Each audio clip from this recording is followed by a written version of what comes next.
ಕೇರಳ ಚುನಾವಣೆ ಗೆಲುವಿಗಾಗಿ ಬಂಡೀಪುರ ಅಸ್ತ್ರವನ್ನ ಬಳಕೆ ಮಾಡಿಕೊಳ್ಳುತ್ತಾ ಇದ್ದಾರಾ? ಮೂಕ ಪ್ರಾಣಿಗಳ ಬಲಿ ಕೊಡಲು ಮುಂದಾಗ್ತಾ ಇದೆನಾ ಕಾಂಗ್ರೆಸ್ ಅನ್ನುವಂಥದ್ದು ಒಂದು ಕಡೆ ಪ್ರಶ್ನೆ ಆಗಿದೆ. ಕೇರಳ ಚುನಾವಣೆ ಗೆಲುವಿಗಾಗಿ ಬಂಡೀಪುರ ಅಸ್ತ್ರವನ್ನ ಉಪಯೋಗಿಸ್ತಾ ಇದ್ದಾರಾ? ಮೂಕ ಪ್ರಾಣಿಗಳ ಬಲಿ ಕೊಡಲು ಮುಂದಾಗ್ತಾ ಇದೆನಾ ಕಾಂಗ್ರೆಸ್ ಅನ್ನುವಂಥದ್ದು ಕೂಡ ಒಂದು ಕಡೆ ಪ್ರಶ್ನೆ ಆಗಿದೆ.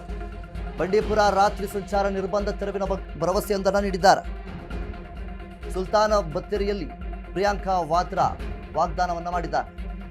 ಕರ್ನಾಟಕ ಅರಣ್ಯ ಸಚಿವರ ಸಮ್ಮುಖದಲ್ಲಿಯೇ ಭರವಸೆಯೊಂದನ್ನು ನೀಡಿದ್ದಾರೆ.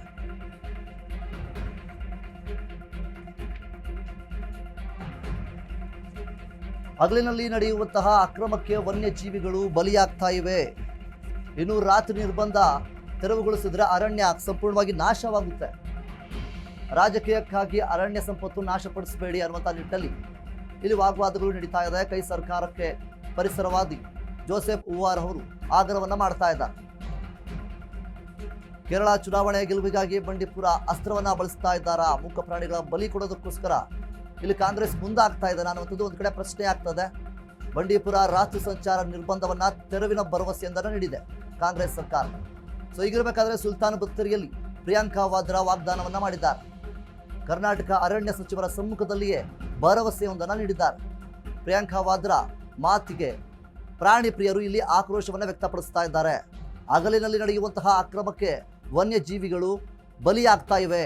ಇನ್ನು ರಾತ್ರಿ ನಿರ್ಬಂಧವನ್ನು ತೆರವುಗೊಳಿಸಿದ್ರೆ ಅರಣ್ಯ ಸಂಪೂರ್ಣವಾಗಿ ನಾಶವಾಗುತ್ತೆ. ವನ್ಯಜೀವಿಗಳಿಗೆ ದೊಡ್ಡ ಮಟ್ಟದ ರೀತಿಯಲ್ಲಿ ಅಪಾಯ ಉಂಟಾಗುತ್ತೆ. ರಾಜಕೀಯಕ್ಕಾಗಿ ಅರಣ್ಯ ಸಂಪತ್ತನ್ನು ನಾಶಪಡಿಸಬೇಡಿ ಅಂತೇಳಿ ಜೋಸೆಫ್ ಉವಾರ್ ಅವರು ಆಗ್ರಹವೊಂದನ್ನು ಮಾಡ್ತಾ ಇದ್ದಾರೆ. ಇನ್ನು ಕೇರಳ ಚುನಾವಣೆಯಲ್ಲಿ ಗೆಲುವು ಸಿಗಬೇಕು ಅನ್ನುವಂತಹ ನಿಟ್ಟಿನಲ್ಲಿ ಕಾಂಗ್ರೆಸ್ನವರು ಬಂಡೀಪುರದ ಅಸ್ತ್ರವನ್ನು ಮಾಡ್ಕೊಳ್ತಾ ಇದ್ದಾರಾ? ಅಲ್ಲಿ ಸದ್ಯದ ಮಟ್ಟಿಗೆ ಆ ಒಂದು ಏನು ವನ್ಯಜೀವಿಗಳಿಗೆ ತೊಂದರೆ ಆಗಬಾರದು, ಅಪಾಯ ಆಗಬಾರದು ಅನ್ನುವಂಥ ನಿಟ್ಟಿನಲ್ಲಿ ಅವರಿದ್ದಾರೆ. Central Minister Gadkari ji about the night ban, and he has promised me that they are going to try their best to find a reasonable solution for the issue and to put all their heads together, all the different departments and different areas concerned, so that they can find some solution. I know that this is a very big problem. So after the first few letters that I had written, a reassessment was done. And the road election ಬಂದರೆ ಒಂದು ಬಂಡೀಪುರ ರಾಗ ಶುರು ಆಗುತ್ತೆ. Night traffic open ಮಾಡಬೇಕು, ಆ national highway 76ನ 24/7 ಗಾಡಿ ಓಡಿಸ್ಬೇಕು, ಅಥವಾ ಅಲ್ಲೊಂದು ಸುರಂಗ ಮಾಡಬೇಕು. ಯಾಕಂದರೆ ಕರ್ನಾಟಕದಿಂದ ಅಥವಾ ಕೇರಳದಿಂದ ಜನ ಓಡಾಡೋಕ್ಕೆ ಅನುಕೂಲ ಮಾಡಿಕೊಡ್ಬೇಕು. ಆಮೇಲೆ ಇನ್ನೊಂದು ಹೊಸ್ತಾರಾಗ ಅಂದರೆ ನಮ್ಮ ನಂಜನಗೂಡಿಂದ ನಿಲಂಬೂರ್ಗೊಂದು ರೈಲ್ವೆ ರೈಲ್ ಮಾಡ್ತಾರಂತೆ ಕಾಡು ಮಧ್ಯ.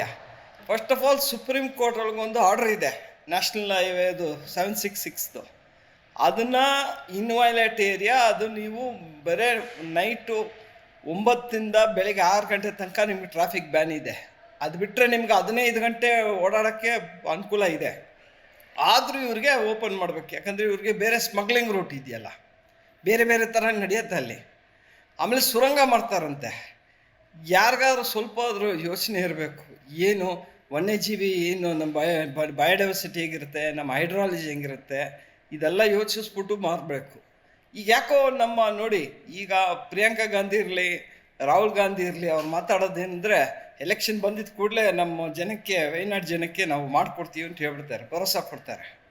ಬಟ್ ಅದೇ ಅವರು ಅಜ್ಜಿ ಇಂದಿರಾ ಗಾಂಧಿ ಅವರು, one of the best leaders ಇಂಡಿಯಾಗೆ, ಅವರು ಬಂದ್ಬಿಟ್ಟು ವನ್ಯಜೀವಿ ಉಳಿಸ್ಬೇಕು, ಕಾಡನ್ನು ಉಳಿಸ್ಬೇಕು ಅಂದ್ಬಿಟ್ಟು ಒಂದು ಕಾಯ್ದೆ ತರ್ತಾರೆ. 1972 ವೈಲ್ಡ್ ಲೈಫ್ ಪ್ರೊಟೆಕ್ಷನ್ ಆ್ಯಕ್ಟ್ ಬಂದ್ಬಿಟ್ಟು ಫಾರೆಸ್ಟ್ ಕನ್ಸರ್ವೇಷನ್ ಎಲ್ಲ ಮಾಡಿ ಒಂದು ಇಂಪ್ರೂವ್ ಮಾಡಬೇಕಂತ ಬಂದಾಗ ಇವರು ಅವ್ರ ಅಜ್ಜಿದ್ದ ಲೆಗಸಿನ ಇವ್ರು ಯಾಕೋ ಪಾಲ್ ಮಾಡೋಕ್ಕೆ ಬಂದವ್ರೆ. ನಾವು ಇವ್ರು ಕೇಳೋದು, ನೀವು ಮಾತಾಡಿ, ಬಟ್ ನೀವು ಸ್ವಲ್ಪ ಆದರೂ ಯೋಚಿಸ್ಕೊಂಡು ಮಾತಾಡಿ.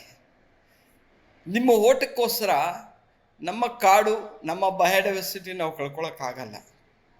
ಇವತ್ತು ನೀವು ಗೆಲ್ಬೋದು, ನಾಳೆ ನೀವು ಸೋಲ್ಬೋದು, ಬಟ್ ಕಾಡು ಕಾಡಾಗೇ ಇರಬೇಕು, ವನ್ಯಜೀವಿಗೆ ಉಳ್ಕೋಬೇಕು, ಬಯೋಡೈವರ್ಸಿಟಿ ಥರ ಇರಬೇಕು, ಮತ್ತು ಹೈಡ್ರಾಲಜಿ ಹೇಗಿತ್ತೋ ಹಾಗೇ ಇರಬೇಕು. ಸೊ ನಾವು ಹೇಳೋದು, ದಯವಿಟ್ಟು ಎಲೆಕ್ಷನ್ ಬಂದಿದ್ದ ಕೂಡ ಈ ರಾಗಗಳು ಬೇಡ. ನೀವು ಫಾಲ್ಸ್ ಪ್ರಾಮಿಸ್ ಮಾಡ್ಬೋದು ಅಥವಾ ಒಂದು ಹೋಪ್ ಕೊಡ್ಬೋದು, ಬಟ್ ದಯವಿಟ್ಟು ಎಷ್ಟು ಮಟ್ಟಕ್ಕೆ ಆಗುತ್ತೋ ಇದನ್ನು ಅವಾಯ್ಡ್ ಮಾಡಿದ್ರೆ ಒಳ್ಳೆಯದು. ಯಾಕಂದರೆ ಈಗ ನಾವೆಲ್ಲ ಒಂದು ಕ್ಲೈಮೇಟ್ ಕ್ರೈಸಿಸ್ ಒಳಗೆ ಇದ್ದೀವಿ, ಕುತ್ತಿಗೆಗೆ ಬಂದಿದೆ. ಆಲ್ರೆಡಿ ಎಲ್ರಿಗೂ ನೋಡ್ತಾ ಇದ್ದೀವಿ ಹೇಗೆ ಎಕ್ಸ್ಟ್ರೀಮ್ ವೆದರ್ಸ್ ಏನೇನು ಆಗ್ತಿದೆ ಅಂದ್ಬಿಟ್ಟು.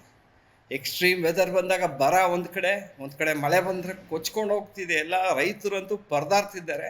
ರೈತರು ಪರದಾದ್ರೆ ನಮ್ಗೆ ಊಟಕ್ಕೇನು ಇರಲ್ಲ, ಊಟಕ್ಕೇನು ಇಲ್ಲ ಅಂದರೆ ಫುಡ್ ಸೆಕ್ಯೂರಿಟಿ ಆದರೆ ನಮಗೆ ಹೆಲ್ತ್ ಸೆಕ್ಯೂರಿಟಿ ಬರುತ್ತೆ. ಸೊ ಎಲ್ಲ ಯೋಚಿಸ್ಬೇಕಾಗತ್ತೆ. ಸೊ ಎಲ್ಲ ಒಂದು ಕಡೆ ನಾವು ಹೇಳಬೇಕಂದ್ರೆ ಇದನ್ನು ನಾವು ತಡೆ ಹಾಕ್ಬೇಕು. ಇದು ಸುಮ್ಮನೆ ಇದ್ರ ಬಗ್ಗೆ ಇದು ಮಾಡೋಕ್ಕೆ